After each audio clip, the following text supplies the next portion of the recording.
వాళ్ళైతే షాప్కి పోతలేను. మా అమ్మ అయితే నా బెడ్షీట్లు విండమంటే అస్సలు విండుతలేదు.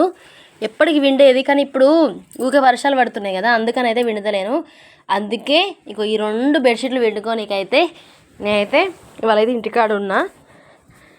ఇవి నానబెట్టుకొని ఫస్ట్ అయితే విండుకుంటా. అసలు నీకు నైట్ పడుకుందామంటే 12 అవుతుంది, ఒక్కటి నిద్ర పట్టట్లేదు. ఫస్ట్ ఆఫ్ ఆల్ ఈ బొంతలకి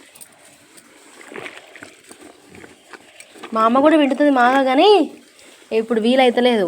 ఊకే పిండుదామనేసరికి వాన పడుతుంది. అందుకే ఇవాళైతే మస్తు ఎండ వస్తుంది, అందుకే ఇవి వండుకుంటాను మంచిగా. అమ్మో ఎంత మురికెళ్ళింది చూడు అమ్మ. బాయికడ తీసుకుపోయి విండుదా అంటుంది, పిండుతలేదు. ఒకసారి మీకు వీడియోలో చూపెట్టలేదు వచ్చిన బాయికడ కొబ్బరి చెట్ల బక్క పొంటి ఇక్కడ బట్టలు విండుతుందని. ఆడ తీసుకోదాం అనుకుంటుంది కానీ విండుతలేదు. ఇగో ఎంత మురికి చూడు. వామ్మో, నేనైతే ఫస్ట్ టైం విండుకుంటాను. ఇక మా ఇంటికాడ విండేదాన్ని, కానీ ఇక్కడ మా అమ్మ వచ్చి పొలుపులు తిడుతుంది. ఆహా, ఊరికి పోదామంటే నువ్వేమో ఇక్కడ బొంతలు విండుకుంటున్నావు అని. మా అమ్మమ్మ వాళ్ళ ఇంటికి పోదామన్నది, కానీ విండుకుంటాను నేనైతే.